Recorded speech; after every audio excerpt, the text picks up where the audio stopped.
boa noite. Você já experimentou o prazer de uma viagem de trem?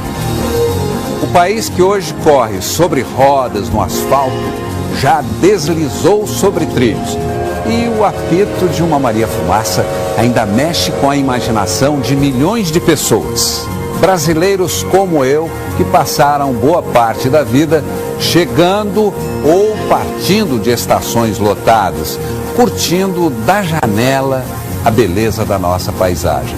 Abril é o mês do ferroviário e nós escolhemos o primeiro programa do mês para contar a história da estrada de ferro no Brasil, uma aventura que começou no tempo do Império. Você é nosso convidado. Vamos embarcar numa viagem inesquecível. O Globo Repórter de hoje é uma coprodução com a EPTV, afiliada da Rede Globo.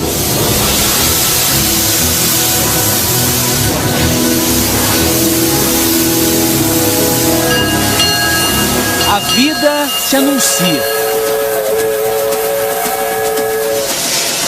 Nas linhas do destino, uma grande jornada. Na velocidade do trem-bala. Ou na lenta contemplação da Maria Fumaça. Tudo depende do olhar de cada passageiro. Sempre tem um ribeirãozinho, você viu lá? É um percurso com oscilações, trechos difíceis, mas também emoções. Fazem a viagem valer a pena.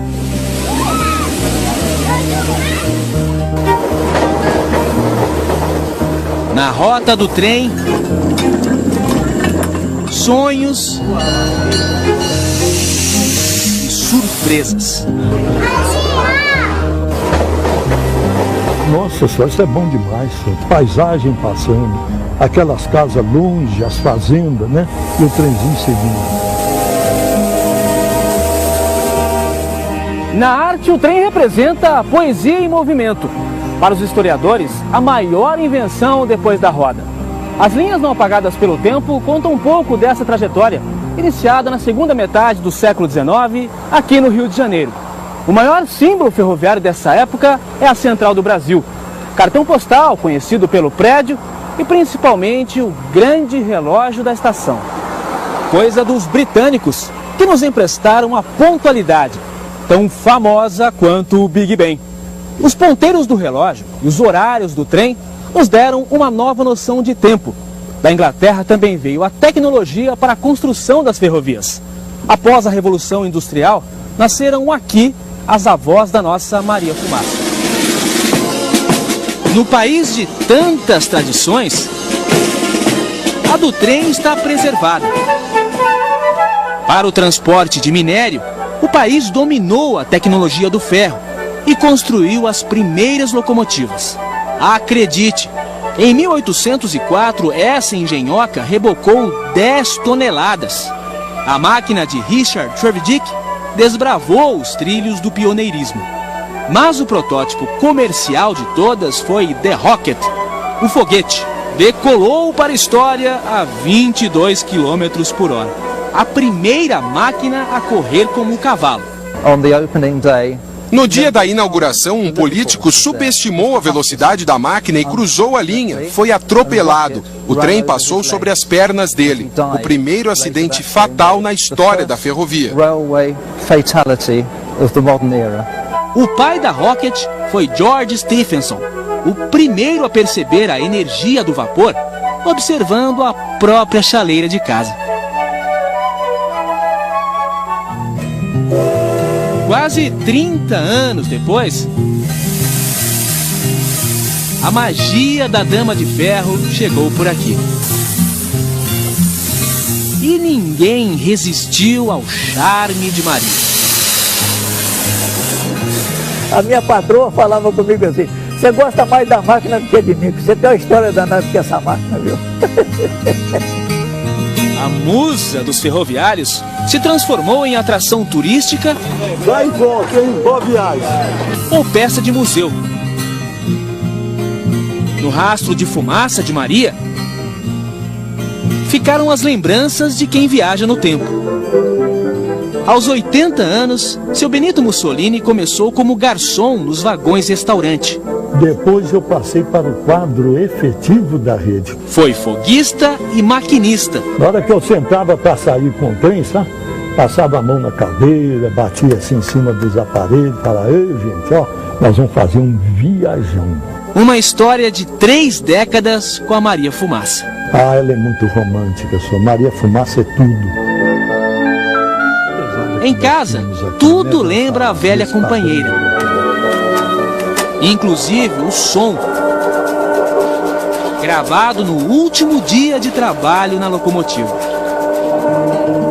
Eu só espero quando chegar a minha ocasião, de lá para cima, Deus me permita levar isso tudo dentro da cabeça, sabe? Pra gente lembrar também, né? Entre chegadas e partidas, muitas paisagens. E novos horizontes surgiram no Brasil a partir de 1854, quando foi inaugurada a primeira ferrovia do país. Um trecho pequeno, 14 quilômetros, um grande passo para o futuro dos transportes. E o marco zero dessa história ainda está de pé, a estação Guia de Pacobaíba. Fiel às origens, é um monumento ao pioneirismo. Depois que o trem partiu daqui, o Brasil nunca mais foi o mesmo. Um templo ferroviário, preservado pelos sentinelas, como o seu Luiz Otávio, 76 anos, voluntário na defesa da memória do trem, movido pelo sonho de ver a estação de volta ativa.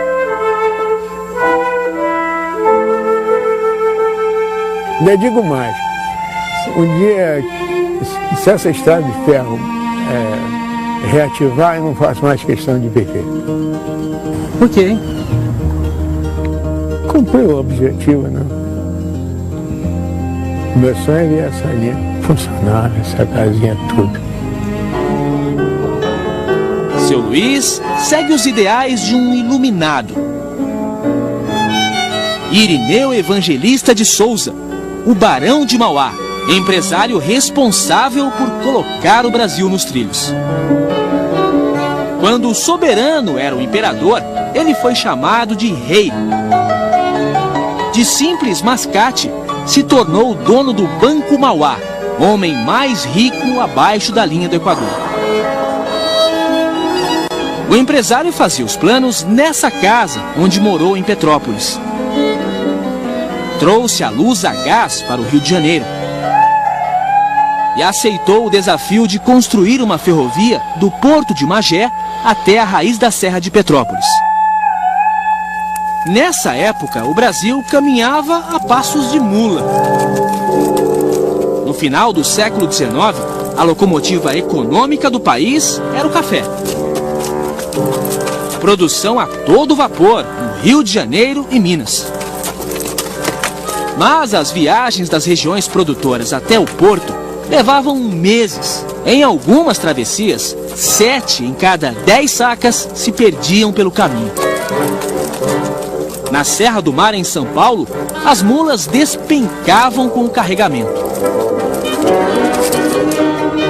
O Barão de Mauá buscou recursos na Inglaterra e, sem um centavo do império, bancou o projeto. Diziam, né, que ele era doido, né? Ele dizia, já que ninguém investe, eu mesmo vou investir, né? E ele costumava dizer isso para o Mauá. E desde quando o trem é cabrito para subir montanha, né? Na Baía da Guanabara, os barcos à vela tinham a rota desviada pelo vento e ficavam à deriva. O Barão construiu as primeiras embarcações a vapor para a viagem até o cais. Hoje, corroída pela ferrugem, a estrutura metálica avançava 150 metros em direção ao mar. Transportou material para a ferrovia e, mais tarde, passageiros. Perceba o gênio de Mauá, ele estava trabalhando com a bimodalidade, o transporte a barco. E o transporte ferroviário. As obras iniciaram em 1852, com uma grande cerimônia, mistura de festa e desfile de modas. O Barão de Mauá convidou todos os nobres da época, além da família real, o imperador Dom Pedro II e a imperatriz Dona Teresa Cristina. O Barão de Mauá entregou ao imperador uma pá de prata e pediu a Dom Pedro que fizesse as primeiras escavações. A falta de intimidade do imperador com o trabalho fez a alegria dos operários da obra. Depois de tanto embaraço, o esbaforido Dom Pedro II desapareceu da festa. Sob o comando de engenheiros ingleses, mais de 200 homens construíram a estrada de ferro Mauá na base da picareta. Em 2 anos, a obra foi concluída, transformando a viagem do cais até a Serra de Petrópolis de 2 horas em 30 minutos. O passeio inaugural foi na locomotiva Baronesa, homenagem à esposa do barão, Dona Maria Joaquina. 4 vagões percorreram o primeiro trecho sobre trilhos em solo brasileiro. E os 26 km por hora assustaram quem estava acostumado à velocidade das mulas. A estrada de ferro que abriu os caminhos do Brasil é hoje rota para lugar nenhum. Apenas um trecho da estrada original roda nos trilhos de subúrbio. E aqui o Barão de Mauá chegou ao fim da linha, derrotado por um gigante chamado Serra da Estrela. Ele esbarrou nesse paredão, diferença de 870 metros até Petrópolis, ele não conseguiu. O Redentor chegou de trem ao Morro do Corcovado. As peças foram levadas pelo veículo que hoje transporta os turistas. Mas para alcançar os 800 metros de altura, foi preciso reinventar a roda. Ficou dentada para se encaixar nos trilhos da cremalheira. Sistema criado na Suíça, usado até hoje em grandes inclinações.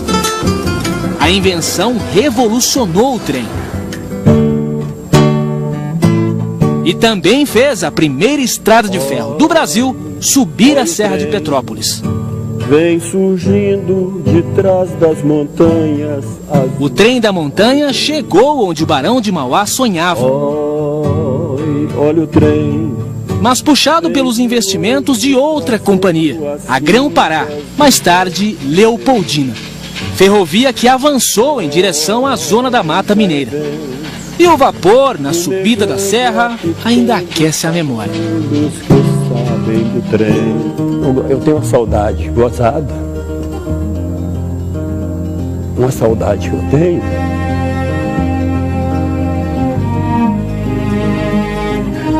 Eu era criança. Aqui nessa estação aqui, ó, coisa bonita que era. Você vê chegar o trem. Naquela época eu era moleque. Então chegava aquele trem lotado, né? Uns chegando e outros partindo. E aquilo para mim marcava muito. Misturava um pouco da neblina com aquela fumaça da locomotiva, aquilo tudo. Então isso fica muito na lembrança. Para ter essa lembrança em casa, Álvaro construiu a própria locomotiva. Qual que é mais bonito? Aquela lá, né?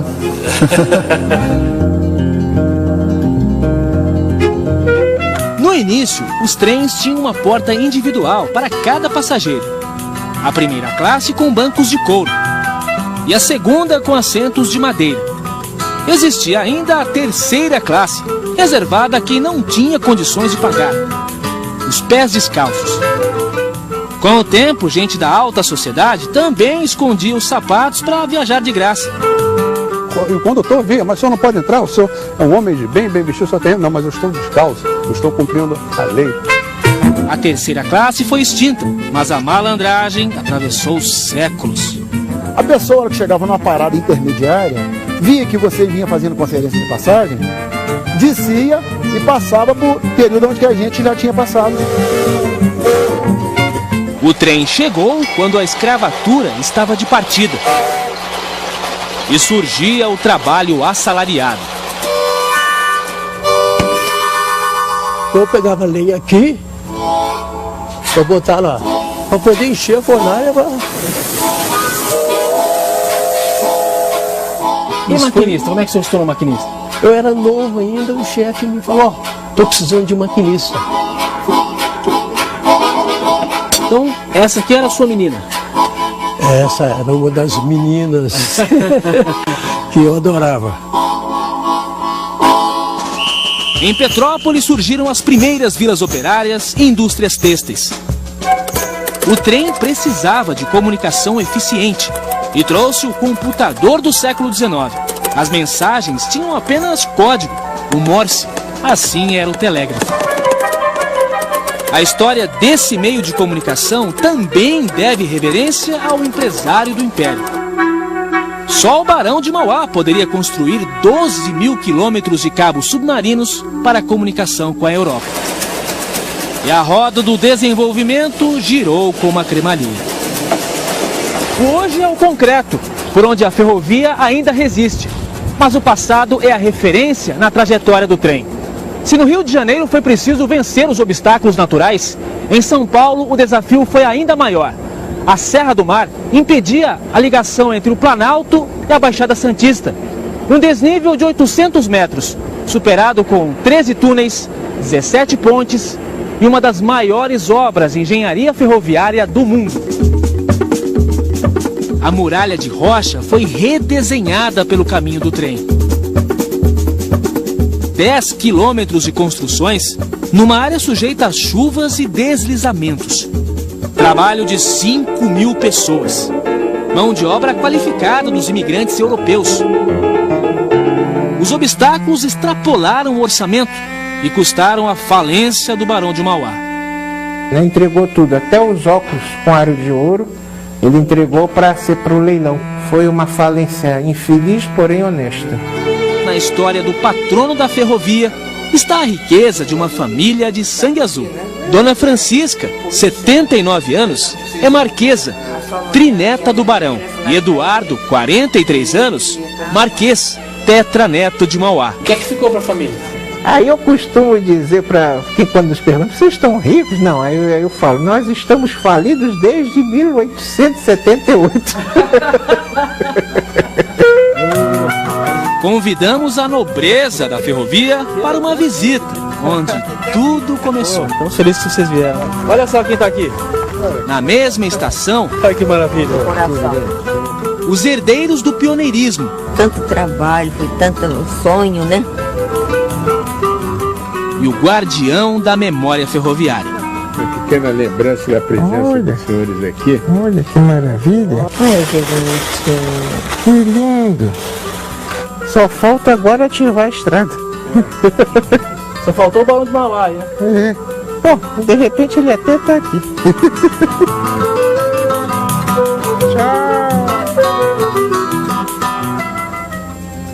Onde foi parar o trem pagador?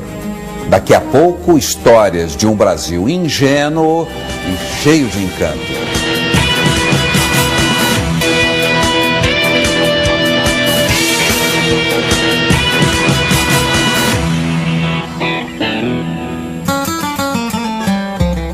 Uma obra de arte da ferrovia, esculpida pela arquitetura inglesa.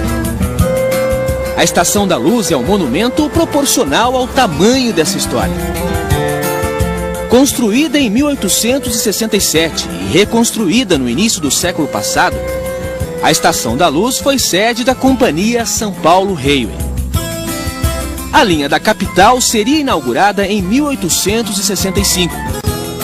Uma grande festa para 300 convidados foi organizada para receber a comitiva da viagem inicial. Mas o trem atrasou, e muito. Tombou na altura do rio Tamanduateí. O maquinista morreu e muitos nobres ficaram feridos. A festa foi cancelada e o banquete ficou vários dias sobre a mesa. 2 anos depois, a inglesa foi inaugurada. 139 quilômetros, de Santos, passando por São Paulo, até chegar a Jundiaí. fim da linha para os planos da empresa, sem interesse em seguir para o interior. A São Paulo Rail tinha praticamente o monopólio do transporte de café para o Porto de Santos, pela via ferroviária. Quem quisesse mandar café para o Porto de Santos teria que passar pela São Paulo Rail. Então ela não precisava arriscar um novo investimento que provavelmente daria um retorno menor para ela. O trecho até Tiradentes é o remanescente da mais mineira das estradas de ferro, a Oeste de Minas. A Oeste de Minas, mais tarde Rede Mineira de Viação, nasceu em 1881 pela iniciativa de comerciantes. E na histórica cidade do Ciclo do Ouro, construiu a sede.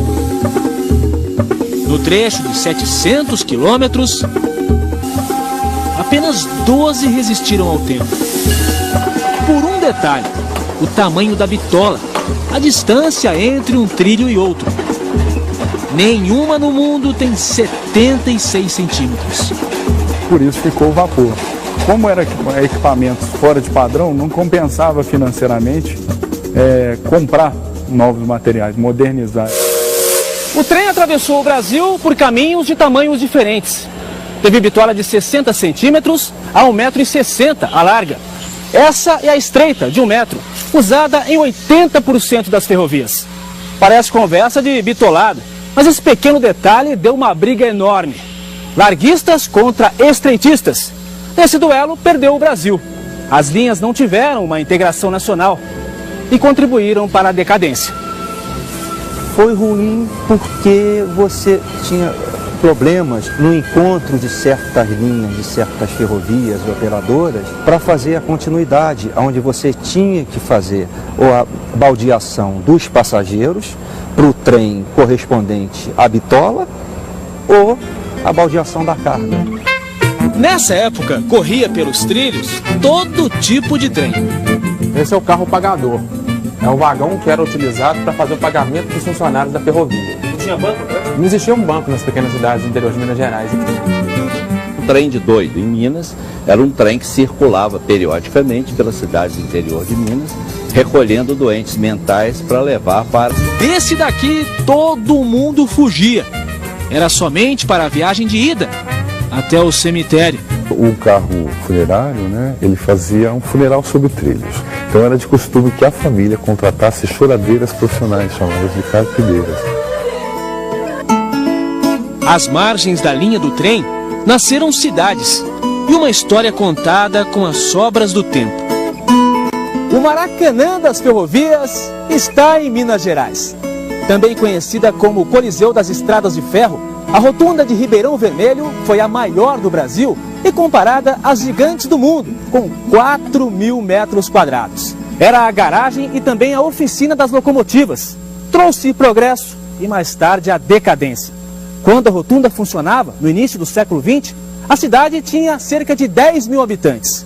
Hoje, pouco mais de 3.000. Ribeirão Vermelho é um exemplo de cidade nascida e transformada com a ferrovia. Mas a partir da década de 50, virou cidade morta. Na Paulista Paranapiacaba, surgiu uma vila inglesa só para funcionários da ferrovia São Paulo Railway. Um pedaço de Londres, no Brasil. Na época da taipa de pilão, o Brasil conheceu o primeiro projeto de casas pré-fabricadas. Uma vila planejada, com quarteirões exatos, todas as casas ao meio do lote, jardins por todos os lados.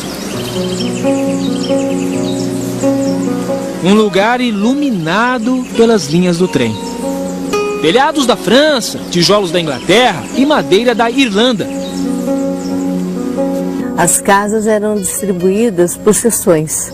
Cada engenheiro tinha um número de casas para abrigar os seus ferroviários. E eles começavam sempre numa casa mais simples, né? Não importava o número de pessoas que essa família comportava. E aí, conforme iam fazendo carreira dentro da empresa, eles iam mudando de casa. No topo da colina, o castelo. a casa do engenheiro-chefe. Se você vê os cômodos onde trabalhava o engenheiro realmente, as janelas estão colocadas de maneira estratégica a observar pontos que eram importantes de serem observados. Então, existia uma pressão psicológica, as pessoas se sentiam observadas. Zélia chegou na década de 60. É uma das mais antigas moradoras de Paranapiacaba. Quando eu abro a minha janela, eu penso assim, quantas mãos já fizeram isso, né? Quantas pessoas já viram essa mesma paisagem. O romantismo da Maria Fumaça fez das estações ponto de encontro. Para alguns, as linhas do destino se cruzaram para sempre. Dona Lucinda era uma artista solitária. Até o guarda-chaves, o seu Antônio, dar a cantada certeira. Uma noite ele foi fazer uma serenata para mim, cantou uma música lá muito bonita, né? E na época nem podia abrir a janela, as pessoas não podiam abrir, nem a janela não podia abrir. O namoro era devagar como a Maria Fumaça. Mas um dia o trem acelerou. Depois ele falou para mim assim, olha, mas que beleza da noite, olha a lua lá, que beleza. Aí eu fiquei bobo, né? Fui olhar a lua, ele troca na minha testa, me beijou na testa. Foi vagabundo! Tá pensando que eu sou essas bolsas que dá pra se agarrar aí? Não sou dessas, não. Deu beijo roubado, né? Foi roubado o dinheiro, né? E agora, pode dar beijo? Beijo agora. Beijo. Agora pode? Pode. Faz as vezes. Pode dar vontade. Depois do beijo veio o casamento. Vidas semeadas pela estrada de ferro. Um sentimento eterno como a paixão pelo trem. Se for para eu escolher outro Antônio, podia vir do céu quando escolher outro, né? Marido 100%, graças a Deus, né? Continua namorado ainda? Continuem namorados, eternos enamorados, né? Toda a ternura que posso te dar.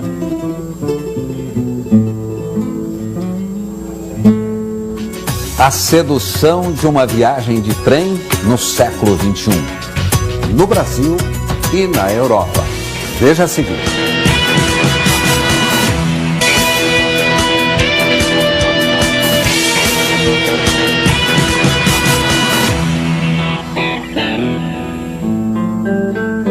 O Brasil já teve a 8ª maior ferrovia do mundo. Após a Segunda Guerra Mundial, na década de 40, teve dificuldades na importação de material. Entre 1935 e 50, as concessões foram vencendo e o governo passou a controlar as companhias. Em 57 nasceu a Rede Ferroviária Federal. Uniu 22 ferrovias do país, mas foi o último suspiro do trem. O trem transportou nossas riquezas, encurtou distâncias nas viagens de passageiros, mas não conquistou a simpatia de nossos governantes. A partir da década de 60, embarcou rumo à decadência. O presidente Washington Luiz já dizia que governar é abrir estradas. E quando Juscelino Kubitschek assumiu em 1956, o Brasil começou a sair dos trilhos. Deixou de ser um país de primeira classe da ferrovia. Me acompanhe nessa viagem. O mapa ferroviário de 1958 mostra quando nossas estradas de ferro atingiram a extensão máxima, cerca de 38 mil quilômetros, quase a distância de ida e volta até o Japão. O mapa mais recente, o de 2007, revela uma ferrovia menor. Perdemos 10 mil quilômetros de linhas, mas não se engane, daquelas que ficaram, 62% estão ociosas ou abandonadas, segundo a própria Agência Nacional de Transportes Terrestres. A ferrovia parou e deu passagem ao transporte rodoviário. O país esqueceu o trem e incentivou a indústria automobilística. Queria chegar mais rápido ao progresso. Mas hoje, nos grandes centros, a velocidade é bem menor que a da Maria Fumaça. Na contramão da história, um trem de passageiros ainda resiste. Na estação de Belo Horizonte, a dor de quem fica e a alegria de quem vai. Pela primeira vez, O trem de Minas ao Espírito Santo é uma novidade para a cabeleireira Regina. Um sonho que eu tenho há muito tempo, todo mundo fala. Mas há mais de um século essa viagem é realizada todos os dias. São mais de 600 quilômetros, passando por cidades como Itabira, João Monlevade, Ipatinga, Governador Valadares. Cenários exclusivos da janela do trem. Sempre tem um ribeirãozinho, você viu lá? A ferrovia por onde passa 40% do transporte de carga do Brasil atravessa uma área explorada pela maior mineradora do país. Gente, olha só! Dentro do trem, Regina descobre um novo mundo. Essa parte aqui é a parte do cheirinho, ó. Boa, muito bom, muito bom. Essa é a classe econômica, sem ar-condicionado, mas cheia de calor humano. Seu Silas, 75 anos, já fez esse mesmo trecho no trem do passado. Andei na Maria Fumaça, aquele fogo da Maria Fumaça, queimava o chapéu, queimava o terno da pessoa. E agora, como é que tá? Ah, agora tá uma maravilha. Ele mora em Belo Horizonte e, graças ao trem, pode visitar a filha em Governador Valadares. Eu gosto de viajar de trem. Por quê? Não, eu gosto porque é calmo, né? Você viaja com gente igual a você mesmo, né? E todo mundo igual. 13 horas de viagem e a janela do trem é o divã de Regina. Eu acho que você faz uma reflexão, né, com você mesmo, né? Você esquece de tudo, só vê natureza, vento, vento. O trem partiu de Belo Horizonte às 7 da manhã e chega em Vila Velha, na Grande Vitória, às 8 da noite. Então foi bom te conhecer, viu? Mais uma boa amizade desembarca na estação.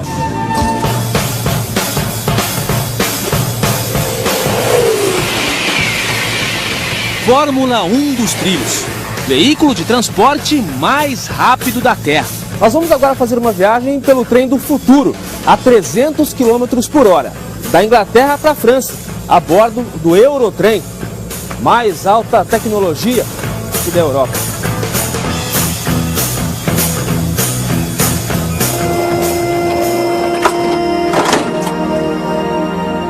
Londres e Paris estão separadas por mais de 600 quilômetros e uma fronteira natural, o Canal da Mancha. Em 1994 foi construído um túnel submarino para fazer essa ligação de trem, com a mais moderna engenharia ferroviária. Opa! Porta automático aqui, tem que saber manuseá-la, né? O conforto aqui é impressionante, né? Tudo acarpetado, né? As poltronas todas bem confortáveis pelo jeito, né? E o trem já está circulando aqui, porque a gente chegou um pouquinho atrasado. A pontualidade é britânica, né? E aqui é o bar. O bar divide a primeira classe e a segunda classe. Estou com mais habilidade na porta automática agora. Estamos entrando na segunda classe. Aqui as poltronas são um pouco menores, a gente começa a perceber, mas também são acolchoadas, né? Também confortáveis, bem melhores que os trens que a gente está acostumado a ver no Brasil. Nós vamos agora passar pelo túnel do Canal da Mancha. Uma viagem de 50 quilômetros passando pelo mar. É a mais alta tecnologia, mas para falar a verdade, essa viagem agora não tem muita graça, né? Porque agora é esse escuro, esse breu, durante um bom tempo, né? A gente não vê nada. Quem imaginaria um trem a 60 metros de profundidade no Oceano Atlântico e ainda conectado ao mundo? Em cada carro, uma nova nacionalidade. Oi, mãe! A carioca Alessandra e o marido inglês vão passar o fim de semana em Paris. Se fosse de avião, ela pagaria praticamente o mesmo preço. Mas o trem traz outras vantagens. E não tem as tremidas, né? Melhor ainda. Dá pra ver a paisagem. Ainda tem a paisagem, exatamente.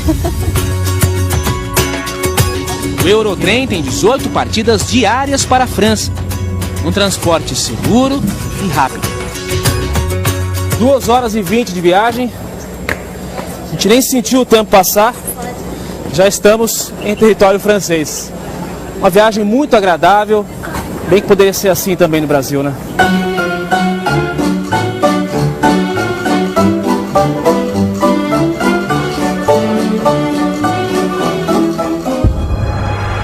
Os 100 anos da Madeira Mamoré e o apito do trem fantasma.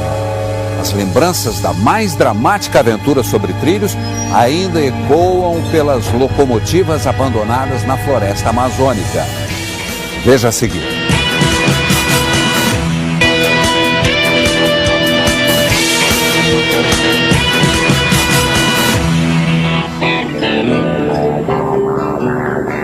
Como o tempo, o trem não pode parar. Mas para evoluir, é preciso vencer desafios. No norte do país, a força das locomotivas impulsionou um sonho: desbravar a maior floresta tropical do mundo. Mas as feridas abertas na mata fizeram o homem conhecer o inferno. 6.000 mortos. A ambição do homem na Amazônia custou vidas e uma fortuna em dinheiro. Pelos valores atualizados, o equivalente a 2,5 bilhões de reais. Investimento que hoje é corroído pela ferrugem. Aqui no cemitério das máquinas estão as poderosas locomotivas tragadas pela mata, aprisionadas para sempre na floresta que um dia ousaram atravessar. Os espíritos da selva transformaram trens em sucata e sepultaram sonhos. Uma estrada de ferro que custou mais caro que o Brasil foi essa, né? Em dinheiro e em vidas. A ferrovia nasceu em Rondônia, num período marcado por guerras e a necessidade de novos caminhos para escoar a borracha que vinha da vizinha Bolívia. A ligação com o Brasil pelos rios Madeira e Mamoré era uma travessia perigosa. Vencer os obstáculos naturais para atravessar a floresta amazônica com 360 quilômetros de trilhos foi um desafio maior do que as empreiteiras inglesas e americanas imaginavam. Durante 40 anos, foram 3 tentativas. Embarcações inteiras com material de trabalho foram tragadas pela fúria das correntezas. O terreno hostil empurrou locomotivas para o abismo. E milhares de imigrantes europeus acabaram derrubados por um mosquito, o da malária. Era triste mesmo, por isso que chama a Ferrovia do Diabo. Em troca do território onde hoje fica o estado do Acre, o Brasil se empenhou em ajudar a Bolívia na construção da Madeira Mamoré. E enfim, a Ferrovia do Diabo nasceu, já condenada por uma maldição. Quando ela acabou de ser construída em 1912, a borracha já estava em decadência. Então ela já nasceu deficitária em termos comerciais. A ferrovia, que encurtou vidas, também teve história breve. Apenas 60 anos. Foi desativada sob a dor da despedida. A população toda reunida aqui embaixo. E o trem apitou pela última vez. 4 décadas depois da desativação oficial da estrada de ferro Madeira Mamoré, o apito da Maria Fumaça ainda ecoa pela mata. Só não se sabe o destino nem a direção do trem. Ele percorre a floresta transportando lendas, crenças, imaginação. São muitos os relatos sobre o veículo que parte da Estação do Além, o Trem Fantasma. Eu vi o Trem Fantasma. Eu vi no quilômetro 5,5 da estrada de ferro, uma noite, tipo assim, 7 horas da noite. Nós escutamos o trem apitar, numa curva. Né? Após o trem, tiramos uma cegonha. E ficamos lá sentados no banco da cegonha. Aí, pô, parece que o trem não passa. A imagem nítida do trem não dava para ver porque era uma escuridão total. Mas o farol bem próximo, ao ponto de a gente temer assim pela segurança. Com a passagem comprada com a própria vida, trabalhadores do outro mundo também são vistos à espera do trem. Existe a lenda de que os espíritos à noite dos enterrados nesse cemitério da Candelária saem, vão para a beira da linha do trem, onde passava o trem na época, para que eles possam voltar para o local de origem. Para falar a verdade, uma vez eu estava aqui, vi um senhor dali assim, ó, um senhor todo sujo. Aí enquanto eu entrei aqui no barzinho, mas foi coisa rápida, que eu entrei, que eu olhei para cá assim, que eu olhei, não vi mais ninguém. Para mim, eu vinha só, mas para mim vinha uma mulher do lado. Aí quando eu cheguei bem de onde é a 53, dentro do cemitério, ali desapareceu.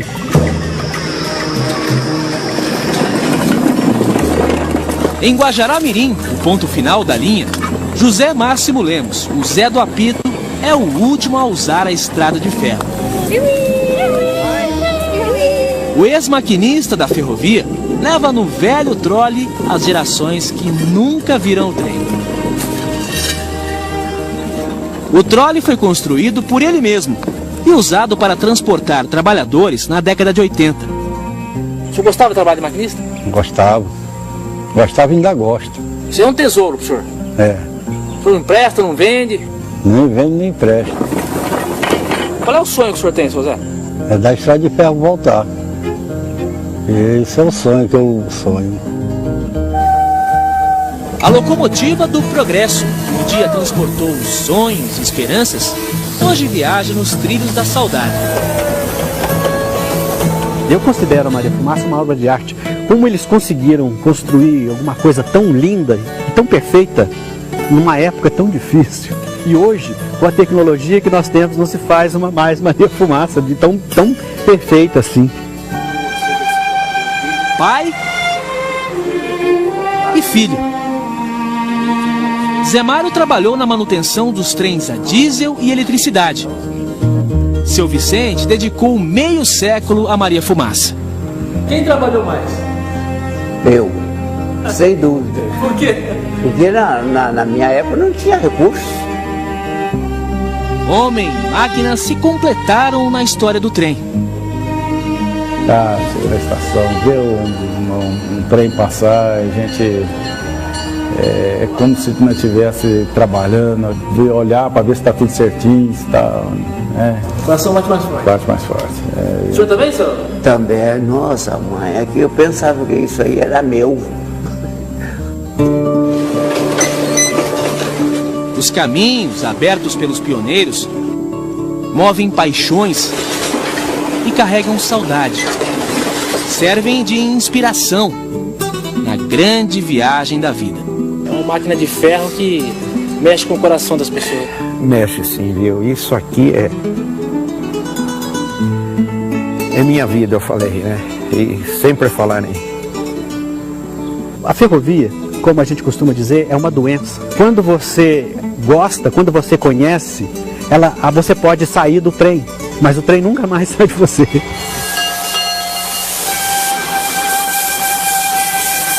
Se a sua jornada fosse projetada na janela, passaria rápida como um trem-bala?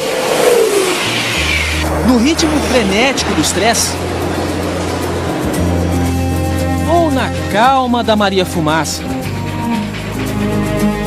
onde cada paisagem é admirada nos detalhes?